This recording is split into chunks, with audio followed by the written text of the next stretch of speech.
오늘은 우리는 세상의 힘에 무너지지 않습니다 라는 제목으로 말씀을 생각해 보기를 원합니다. 한번 따라해 보실래요? 우리는 세상의 힘에 무너지지 않습니다. 오늘 말씀해 보니까 사도 바울이 복음을 전할 때마다 극심한 고난과 박해와 핍박이 있었다고 말씀하고 있습니다. 어떤 사람은 사도 바울을 실제로 죽이려고 했어요. 어떤 사람들은 사도 바울이 설교를 할 때 그 설교가 진행되지 못하도록 소리를 치면서 방해하기도 했습니다. 폭행을 당했고요. 감옥에 갇혔어요. 돌에 맞아서 심정지 상태가 온 적도 있었습니다. 온몸이 피투성이가 된 적도 있었어요. 이 세상은 예수 그리스도의 부활 소식이 전해지는 것을 싫어했어요. 사실 지금도 그렇잖아요. 심지어 국가 권력이 나서서 복음이 전파되는 것을 막기도 했습니다. 칼로 위협했어요. 성경을 불태웠습니다.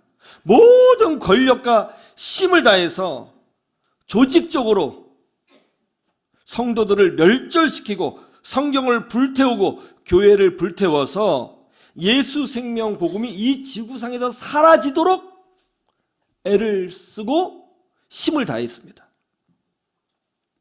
그런데 놀라운 게 뭐예요? 그렇게 박해를 받으면 받을수록 그리스도의 복음이 더 힘있게 전파되었다는 것입니다. 지금 보세요. 예수 복음이 사라졌어요? 아니면 온 세계에 퍼졌어요? 온 세계에 퍼졌어요. 사도 바울이 전한 복음이 멈췄습니까? 고난 때문에 멈췄어요? 방해 때문에 멈췄어요? 고난 때문에 멈췄어요? 아니에요. 오히려 더 강해졌습니다. 왕성해졌습니다. 박해를 받으면 받을수록 복음이 더 힘있게 전달됐어요. 이 사도 바울이 전했던 예수 생명의 복음이 유럽을 복음화시켰습니다. 그리고 영국을 복음화시켰어요. 바다를 건너 미 대륙을 복음화시켰고요. 태평양을 건너 이 대한민국 땅에 들어오게 되었고 중국에 들어가고 동남아에 들어갔습니다. 이제는 아랍권 문화까지 복음이 전파되고 있어요. 아무리 고난을 당해도 기독교의 복음은 멈추지 않았습니다. 요한계시록 13장에 보면 참 재미있는 동물이 나오는데요. 머리가 7개 달린 용이 나와요. 머리가 몇 개예요? 7개 달렸어요. 이 용의 모양이 참 기묘한데 머리가 7개 달렸는데 그것도 이상하잖아요. 뿔이 10개예요. 그러니까 7개면 2개씩 하면 얼마야 돼요? 27에? 14개 해야지 좀 짝이 맞는데 그런 짝은 필요 없고 무조건 10개 달렸어요. 뿔이. 이게 무슨 뜻일까요? 여러분 7은 무슨 숫자예요? 완전수, 하나님을 상징하는 수잖아요. 하나님의 숫자예요. 근데 용이에요. 용이는 뭐예요? 마귀죠. 마귀가 하나님이다? 그런 뜻이 아니죠. 자신을 신격화한 마귀를 상징하는 거예요. 자신을 신격화한 마귀. 그런데 뿔이 몇 개라고요? 뿔이 10개예요. 이 뿔이 뭐죠? 황제를 뜻하는 것입니다. 왕을 뜻하는 거예요. 그러니까 자신을 신격화한 10명의 황제를 뜻하는 것이죠. 이 10명의 황제가 교회를 핍박하더라는 것입니다. 그런데 역사적으로 실제로 그런 일이 벌어졌어요. 1세기에서 4세기 동안에 자신을 신격한 로마 황제 10명이 딱 10명이에요. 기독교를 아주 극심하게 박해를 했어요. 그 첫 번째가 네로 황제입니다. 그는 로마에 불을 질렀어요. 그리고 그 죄를 기독교인들에게 뒤집어 씌웠습니다. 그리고 기독교를 극심하게 박해했어요. 이때 사도 바울과 베드로 사도께서 순교하셨습니다. 그 두 번째 황제가 도미티안이에요. 그는 뭐라고 말했냐면 황제가 신이고 황제가 하나님인데 기독교인들이 황제를 하나님으로 대접해 주지 않는다. 이 이유 하나로 기독교인들을 박해했을 뿐만이 아니라 잡아서 죽이기 시작했습니다. 이때 사도 요한께서 반모습으로 유배를 가셨고요. 나중에 체력이 다 고갈돼서 하나님의 부름을 받게 되죠. 세 번째 황제 트라이안은 기독교인들은 황제에 대한 존경심도 없고 애국심도 없다는 이유로 전례가 없을 정도로 기독교를 아주 심하게 박해하기 시작했습니다. 그래서 수많은 기독교인들이요, 원형 경기장에서 사자의 밥이 되어야 했습니다.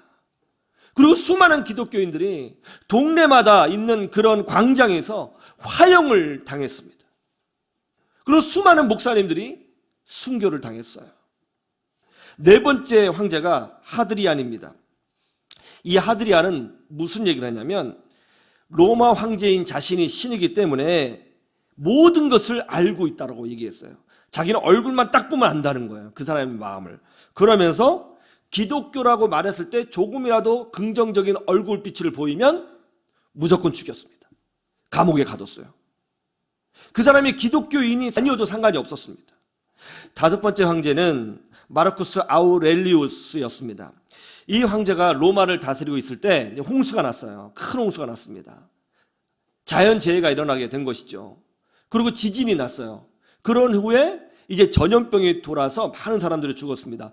이렇게 되면 그동안 로마 황제들이 기독교인들을 박해를 했으니까 정말 하나님의 심판인가? 이렇게 생각을 해야 되는데, 이 마르쿠스 아우렐리우스는 뭐라고 생각했냐면, 이게 다 기독교인들 때문에 생긴 재앙이다 라고 규정을 했습니다.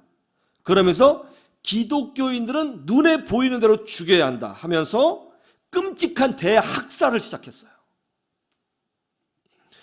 여섯 번째 황제는 셉티무스 세베루스 황제입니다. 이 사람은 황제가 신인데 신으로 섬기지 않고 기독교로 개종했다 그러면 그 가족들까지 다 몰살시키겠다라고 얘기했어요. 그리고 실제로 그렇게 했습니다.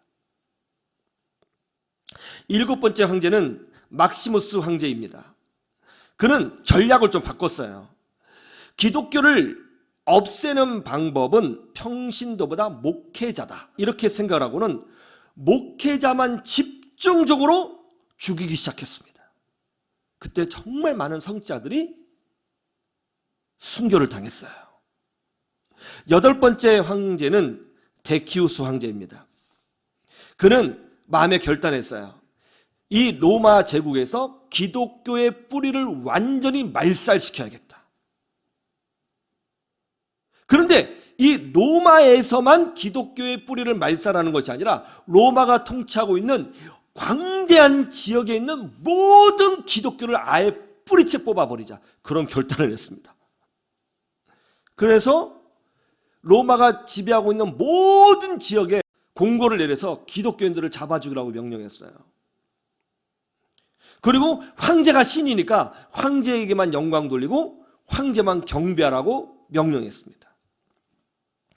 아홉 번째 황제는 발레리안 황제인데요. 이 사람은 이상한 거예요. 아무리 기독교인들을 잡아 죽여도 오히려 복음이 더 왕성하게 퍼지는 것을 보고 너무 큰 충격을 받았습니다. 그래서 다른 전략을 세웠어요. 어떤 전략을 세웠냐면 경제적인 위기를 만들었어요. 그래서 기독교인과 기독교인의 일가 친척들의 재산을 다 몰수했습니다. 직장에서 다 쫓아냈어요. 굶어 죽도록 만들었습니다.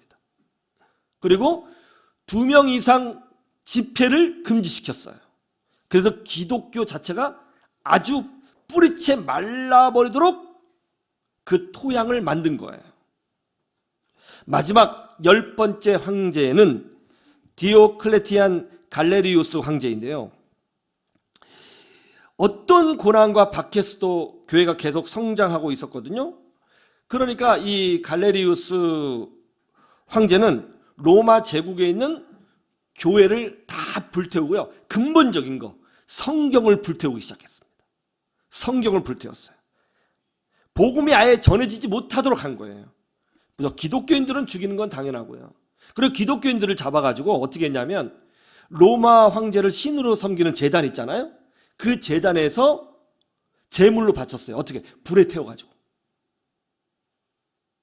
아주 극심한 잔인한 학살이 300년간 이어졌어요. 신으로 숭배받던 황제 10명, 이렇게 신의 역할하는 7머리를 가진 용 10뿔과 같은 이 황제들이 기독교를 뿌리채 없애려고 300년 동안 아주 무서운 박해를 가했습니다. 그런데 여러분, 어떻게 되었어요? 기독교가 없어졌어요? 없어졌습니까? 아니요. 없어지지 않았습니다. 오히려 기독교를 박해했던 로마 제국이 사라졌어요. 그리고 교회는 더 왕성하게 부흥하는 하나님의 역사가 나타나게 된 것입니다. 그런데 로마 황제만 기독교를 없애려고 한 것이 아닙니다. 인류 역사 가운데 유물론이라고 하는 개념이 생겨났어요. 이 세상은 다 물질로 된 것이지 영혼이니 하나님이니 그런 것은 없다. 다 그냥 물질인 것이다. 그래서 이 유물론을 배경으로 해서 공산주의라고 하는 사상이 생겨났어요. 공산주의자들은 종교는 아편이라고 규정했습니다. 그래서 자신들의 최고의 사명 중 하나는, 최고의 목적 중에 하나는 기독교의 박멸이라고 외쳤습니다. 소련의 레닌과 스탈린은 유례가 없을 정도로 소련 안에 있는 모든 교회를 파괴하고요, 목회자들을 죽이거나 감옥에 가뒀습니다. 그리고 기독교인들을 제거하기 시작했습니다. 중국도 마찬가지였어요. 모택동이 정권을 잡자마자 제일 먼저 한 것이 뭐였냐면 선교사 추방이었습니다. 그리고 중국 내에서는 기독교인이 한 명이라도 있으면 안 된다고 하는 그런 생각을 가지고 샅샅이 뒤져서 기독교인들을 죽이거나 감옥에 가뒀어요. 그리고 성경을 싹 불태웠습니다. 어떻게 됐을까요? 소련 내, 러시아 안에 기독교가 없어지고 중국 안에 기독교가 완전히 없어지게 되었을까요? 그렇지 않습니다. 그렇게 외쳤던 소련은 망해서 러시아가 되었고, 오히려 이 러시아 내에 기독교가 힘있게 부흥하는 하나님 나라의 역사가 나타나게 되었어요. 중국도 마찬가지예요. 수십 년간 기독교를 없애겠다고 그렇게 노력했는데 오히려 중국 내의 지하교회가 더 빠르게 퍼지면서 지금 현재로는요, 이 지구상에서 기독교인과 제일 많은 곳이 중국이 됐어요. 1억 2천만 명의 기독교인이 있습니다. 여러분, 하나님 나라는 세상의 권력에 의해서 무너지지 않는다는 것을 믿으시기를 주님의 이름으로 축원합니다. 여러분, 우리는요, 세상의 물리적인 힘에 의해서 어려움을 당할 수는 있겠지만 절대로 무너지지 않습니다. 아무리 고난이 있어도, 아무리 어려움이 있어도, 아무리 박해가 있어도 복음은 더 힘있게 전진할 것이고 하나님의 나라의 역사는 더 강력하게 나타나게 될 줄로 믿습니다. 왜 이런 일이 일어나게 되는 것일까요? 왜 박해하면 박해할수록 복음은 더 왕성해지고, 왜 누르면 누를수록 교회는 더 강해지는 것일까요? 왜 그럴까요? 도대체 왜 기독교인들은 박해를 가해도 무너지지 않고 오뚜기처럼 다시 일어나게 되는 것일까요? 그 이유가 뭐라고 생각하세요? 그 이유는 이겁니다. 우리에게는 생명이 있기 때문이에요. 생명이 있기 때문에. 요한일서 5장 12절을 보세요. 이런 말씀이 있어요. 한번 보실래요? 요한일서 5장 12절.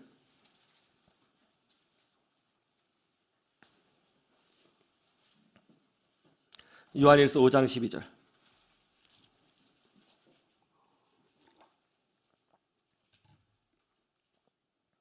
다 같이 시작.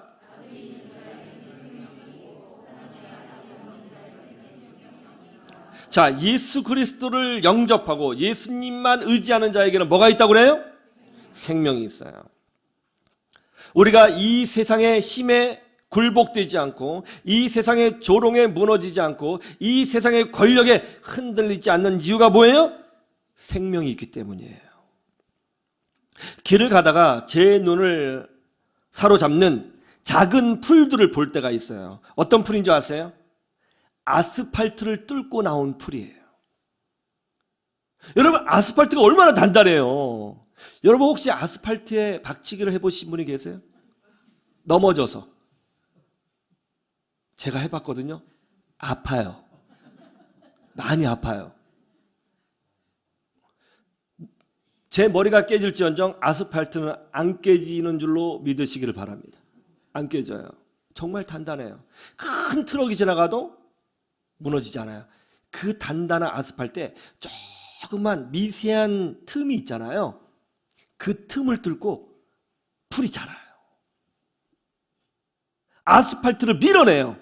그 힘이 뭔지 아세요? 거기에 아무리 연약해도 생명이 있거든요. 이게 생명의 힘입니다. 캄보디아 시엠립에 가면 앙코르와트라고 하는 사원이 있어요.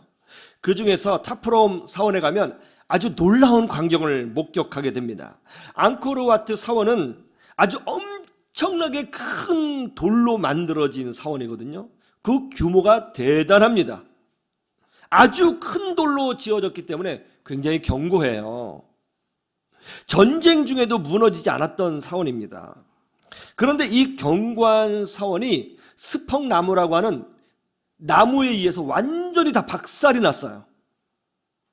아주 처참하게 붕괴된 것을 봅니다. 이 나무가요, 그 사원들을 부수면서 자랐는데 그 자란 돌들을 껴안고 있어요. 뿌리들이. 정말 놀랐습니다. 그래서 제가 물어봤어요. 아니 어떻게 이런 일이 벌어지냐라고 했더니 조그만 스펑나무 씨앗이 그 돌로 지어졌잖아요. 그 틈 안에 들어가는 거래요. 이게 세월이 지나서 점점 자란답니다. 그럼 돌이 엄청 크니까 못 자라야 되잖아요. 근데 이 스펑나무가 자라면서 돌들을 밀어내는 거예요. 밀어내서 사원을 둘로 쪼개버려요. 그리고 아주 큰 나무로 성장해요. 그 무거운 돌을 밀어내요. 이게 생명이에요. 이게 생명의 힘이에요. 생명은 엄청나게 무거운 힘을 밀어낼 수 있는 힘이 있어요. 아파트, 빌딩, 그리고 조형물 같은 것들은 생명이 없죠. 이런 것들은 대포로 쏴서 부숴버리잖아요. 그러면 자기 스스로 조립되지 않아요. 자기 스스로 살아나지 않습니다. 그냥 끝나는 거예요. 왜요? 생명이 없기 때문에. 그러나 생명은 어때요? 다시 회복해요. 상처가 나면 스스로 치유합니다. 견뎌냅니다. 밀어냅니다. 그리고 스스로 싸워요. 그리고 번식해요. 이게 바로 생명의 힘이에요. 예수 그리스도 안에는 생명이 있는 줄로 믿습니다. 예수 그리스도와 연결된 자도 생명이 있다는 것을 믿으시기를 주님의 이름으로 축원합니다. 여러분 안에 생명이 있어요. 예수 생명이 있어요. 이게 능력이에요. 연약한 풀처럼 연약해 보이지만 여러분 한 명 한 명이 정말 세상 속에서는 연약해 보일지 모르지만 여러분 안에는 세상이 이길 수 없는 생명이 있어요. 생명이 있어요. 여러분 체르노빌 원자력 발전소 옛날에 사고 난 거 아시죠? 1986년 4월에 구소련의 체르노빌 원자력 발전소가 폭발했어요. 사고 났습니다. 그래서 그 지역 일대가 다 방사선에 오염이 됐단 말이에요. 그 사람들이 뭐라고 얘기를 했냐면 이제 이 체르노빌 주변은 무려 몇백 년 동안 황폐한 땅이 될 것이다. 몇백 년 동안. 그렇게 이야기를 했어요. 근데 지금 몇십 년 됐잖아요. 지금 어떤 일이 벌어졌을까요? 거기 사람 못 들어가게 했어요. 거기다 숲이 됐어요. 동물들이 막 뛰어놀아요. 몇백 년? 몇십 년도 안 걸려서 엄청난 숲이 됐어요. 이게 바로 생명의 능력이에요. 생명은 원자폭탄도 이기는 거예요. 이게 생명이에요. 예수 그리스도의 복음은 생명인 줄로 믿습니다. 그래서 예수님과 믿음으로 연결된 우리에게는 여러분도 알지 못하지만 여러분의 생각보다 훨씬 더 강력한 영적인 생명이 여러분 안에 다 심겨져 있는 거예요. 그래서 세상의 권력이 공격하고 박해해도 힘들 수는 있겠지만 절대로 예수의 사람은 무너지지 않습니다. 여러분 세상을 두려워하지 마세요. 세상의 물질, 세상의 권력, 세상의 힘, 세상의 고난, 세상의 박해 절대로 두려워하지 마세요. 여러분은 절대로 무너지지 않습니다. 하나님이 함께 하신다는 것을 믿으시기를 주님의 이름으로 축원합니다. 미국의 경제의 중심지 월스트리트, 월가를 여러분 알고 계시죠? 이 월가에서 최고의 애널리스트로 인정받는 분이 놀랍게도 한국인이에요. 한국인입니다. 한국 사람들이 머리가 좋잖아요. 근데 더 놀라운 건 뭐냐면 이분이 시각장애인이에요. 앞을 보지 못해요. 여러분 애널리스트는 하루 종일 해야 하는 일이 뭐예요? 컴퓨터 모니터를 보고 그때그때 일을 하는 거잖아요. 근데 시각 장애인인데 애널리스트예요. 야, 점자로 일을 해요. 와, 대단한 분이에요. 이분이 이제 신순규 집사님인데요. 이분은 1967년 서울에서 태어났습니다. 근데 태어날 때부터 시력에 문제가 있었어요. 계속 문제가 있었고 잘 보지 못했는데 결국은 9살 때 양쪽 시력을 완전히 상실하게 되었습니다.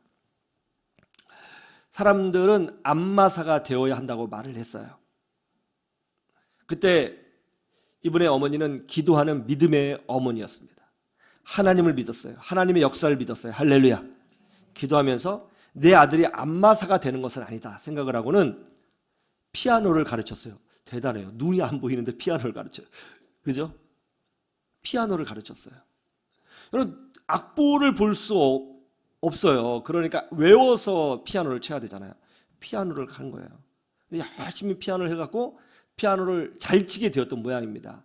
그래서 이제 이 장애의 아이들이 미국에 가서 그 피아노 치는 순회 공연을 하게 되었는데요. 거기서 이제 그 한 미국인 선교사님에게 눈에 띄인 거예요. 그래서 오버브룩 맹학교가 이 신순규 이분을 이제 미국으로 초대해서 공부할 수 있도록 도와줬어요. 피아노 공부를 계속 할 수 있도록 도와준 거예요. 그래서 이제 어린 나이에 미국으로 가게 되었습니다. 근데 신순규 이분이 막 피아노를 치다가 이런 생각이 들었대요. 정상인들과 함께 똑같이 공부하면서 경쟁해보고 싶다. 그런 생각이 들더래요. 그래서 이제 부모님에게 말씀드렸대요. 저 피아노 안 치고 공부하고 싶다. 그때 난리가 난 거예요.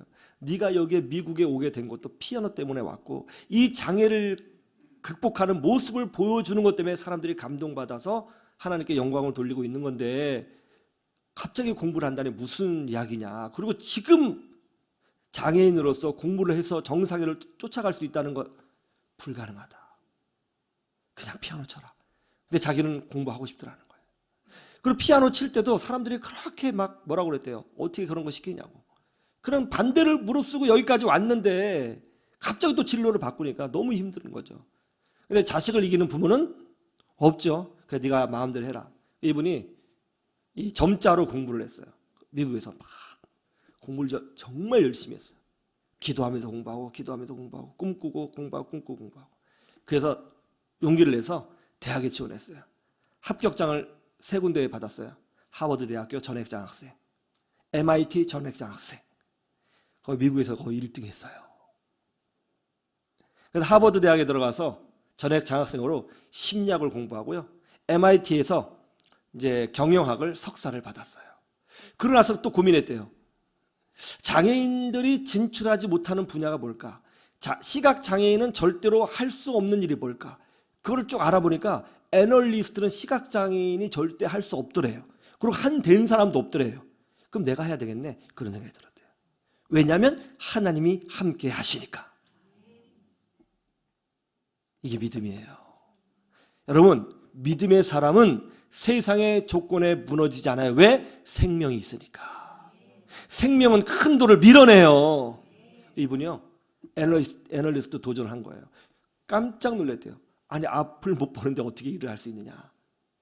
점자로 하겠다. 점자로 안 된다.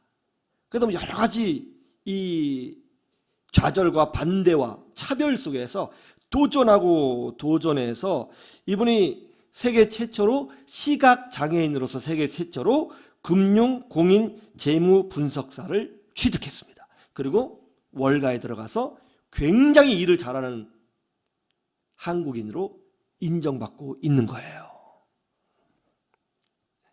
예수의 사람들은 장애 때문에 무너지지 않습니다. 예수의 사람들은 세상의 조롱에 무너지지 않습니다. 예수의 사람들은 세상의 기준 때문에 후퇴하지 않습니다. 왜요? 우리에게는 생명이 있어요. 예수 생명이 있어요. 사도 바울이 복음을 전했을 때에 엄청난 방해가 있었습니다. 조직적인 방해가 있었습니다. 협박이 있었습니다. 고난이 있었습니다. 로마 제국이 힘을 다해서 기독교를 없애려고 했습니다. 여러분, 복음이 멈췄어요? 기독교가 없어졌어요? 교회가 사라졌어요? 아니요. 박해를 받으면 받을수록, 고난을 받으면 받을수록 복음은 더 힘있게 증거됐어요. 왜요? 여기에 생명이 있거든요. 우리도 마찬가지입니다. 여러분, 믿음으로 살려고 할 때 모든 일이 형통할 거라고 생각하지 마세요. 믿음으로 살려고 하면 할수록 유혹이 많고요, 고난이 있고요, 아픔이 있고요, 방해가 있고요, 막는 자들이 있어요. 예수의 믿음으로 살려고 할 때 마귀의 공격이 시작이 됩니다. 핍박이 나타나요. 여러분, 그런 것 때문에 절대로 좌절하지 마시기를 주님의 이름으로 축원합니다. 왜요? 여러분 안에 생명이 있거든요. 이 믿음을 가지고 세상에 굴복하지 마시고, 고난에 굴복하지 마시고, 상처에 굴복하지 마시고 승리하셔서 하나님께 영광 돌리는 믿음의 사람으로 서는 날을 기대하시기를 주님의 이름으로 축원합니다.